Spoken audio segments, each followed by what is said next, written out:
Welcome to the Franchise Freedom Podcast, where you can escape the corporate trap through franchise ownership. Here's your host, Giuseppe Grammatico, the Franchise Guide. Thanks for joining us today. Today's show actually came as a request, and that request was, can you create a brief series kind of figuring out, am I a good fit for a franchise, and what does that process look like to finding that franchise? So what I decided to do was to really kind of simplify things and put together a 3-part series. And that series is called 3 Weeks to Finding Your Perfect Franchise. This is week 1 of 3. And, wanted to kind of simplify things and put things in perspective, kind of a simple way of viewing this to make the due diligence and the research less overwhelming, because a comment I receive is that I'm really overwhelmed. I'm looking at brands and I can't decide. And I'll just take a step back and say, well, let's figure out if a franchise is even a good fit to begin with. And let's go back to the basics. So what does 3 weeks to finding your perfect franchise mean? And we're not saying you're buying a franchise or investing in a franchise in 3 weeks. We're talking about, in 3 weeks, really getting clear on the ideal business and starting the due diligence process. I'm in no means saying to invest or buy a franchise in 3 weeks. So just to clarify. So where do we start? And really, this is a process. Just like investing in a franchise is a process, which we'll talk about on the next call. The researching of a franchise, there's definitely a process. And in that process is figuring out if a franchise is a good fit for you. Is it the appropriate vehicle? And we're making the assumption that business ownership is a vehicle and an appropriate fit. So in this episode, we're trying to figure out answer the question: am I a good fit for a franchise? So let's dive right in. So in figuring out, am I a good fit for a franchise? Number one thing to consider is, can you follow a process and can you follow a system? Extremely important. What is a franchise? It's a proven process, a proven system. This business has been put together, has been tested, and the franchisor has figured out the ideal way of running this particular business. So if you have trouble following a process, or you have a ton of experience in a particular industry and you want to run the business in a certain way, I would venture to say that it's franchising probably is not a good fit. And that process starts with our process. If you're unable just to follow the basic process of the due diligence process and the order of kind of how to do things, a franchise may not be a good fit. So I challenge everyone, what is a franchise and what's the value proposition? And it's really being able to empower people with a system that can get up and running relatively quickly with a lot of the processes and, policies and procedures and things like that, best practices all put in place for you. So the importance of, are you able to follow a system? Are you able to follow a process? Number one, extremely important. So something to think about. Number two is money. A franchise is going to, there's going to be an investment. So once you're awarded a franchise, the first thing you do is you're going to pay a franchise fee. And what I tell everyone is that these are, there's no money down types of scenarios. You need to cover usually the franchise fee. So what does that mean? Well, franchise fees will vary, and there are going to be obviously numerous funding options. But you're going to need at least $50,000 liquid and about $100,000 net worth, and that's combining your vehicles, your cars, your assets, your investments, all that in the net worth number. But you're going to need to cover a franchise fee. You get an SBA loan. You're going to put down whatever percentage they require and get the proceeds. But typically, the franchise fee is covered up front. Some people say, well, I don't have 50,000 liquid. Well, there are other avenues which we've covered in our funding podcast, how to fund a franchise, your complete guide. And a part of that is, being able to use equity in your home, SBA loans, and also being able to use a ROBS plan, a retirement rollover business startup.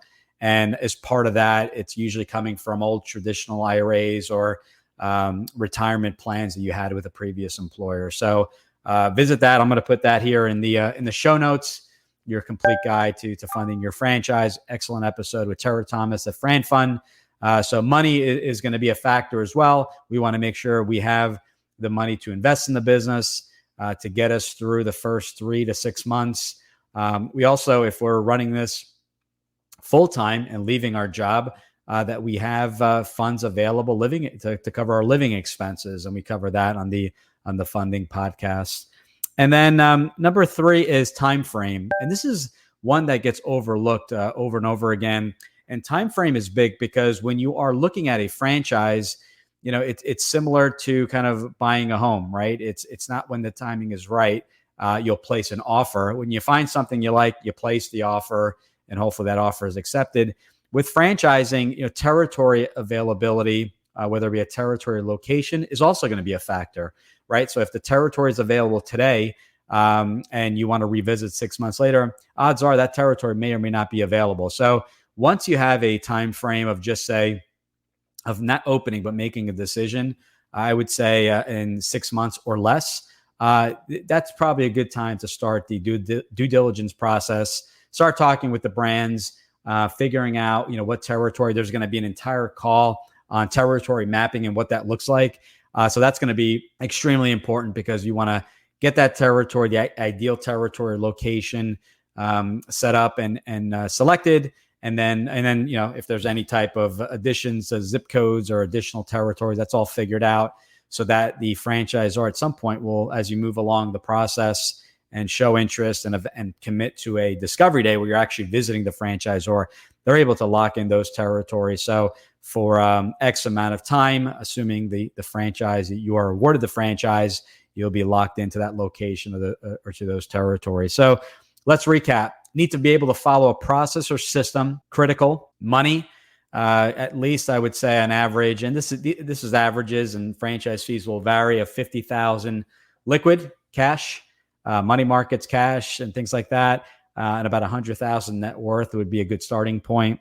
And then time frame of 6 months or less to make a decision, not to be open in 6 months, to make that decision in order to have that franchisor being able to really lock in that territory in those locations. So funding, check that out in the show notes. Our new website also has an option up top called How It Works. If you click on that, it's going to go through this process as well. And it's also going to have a selection on goals because everyone's goals are going to be different. So another thing we talk about is, what are your goals? Are you looking, have you lost your job and looking to replace? Are you thinking of leaving your job and maybe want to run the business part-time, semi-absentee? Or are you just looking for an investment? Are you a current business owner looking to build a diversified portfolio? And it talks a little bit more about each. I'm not going to get into detail today, but if you check out our brand new website, it's still the same, website, ggthefranchiseguide.com, and click on How It Works. We go into a lot more detail there. So hopefully you found this helpful. Week 2, we're going to talk about the consultation, where we talk about the ideal business characteristics, kind of your why in doing this in the first place. But hopefully you found this helpful. So, again, if you are not able to kind of fulfill all 3 requirements, a franchise may not be a good fit today. Maybe the process you're okay with in the time frame, but you're light on cash, and that means putting together a plan of cutting back on expenses or saving a little bit more and revisiting it in the next 6 months. Great. And we always follow up and provide guidance and feedback with everyone we work with. If you're just not okay with following a process, then obviously probably not a great fit. But the time frame could change, the money depending on what you have access to. Sometimes you come across an investor or partner, silent partner, active partner, whatever that looks like. Even maybe the general manager may be someone that's vested in the business, where they're given some equity, or they are investing some capital into the business to be a partner of whatever percentage. So 3 things to consider. Figure this part out before doing anything else and starting to look at brands and all that. And I think that'll help with making the process a lot easier, less overwhelming, reduce that anxiety, and just make it fun. being very clear on that. And then we'll get into what the business looks like, and then we'll get into the specific brand. So hopefully you found this helpful. Again, thank you for your feedback. Thank you for the recommendations on this. And next is going to be week 2 of 3. We'll go through the consultation, what the ideal business looks like, and we'll spend a lot of time there. Thanks for joining us today, and talk to you guys soon. Bye. Thanks for tuning in. If you want to learn how to make the transition from corporate to owning your franchise, join Giuseppe on the next episode. You can also follow on all social media platforms and achieve financial and time freedom today.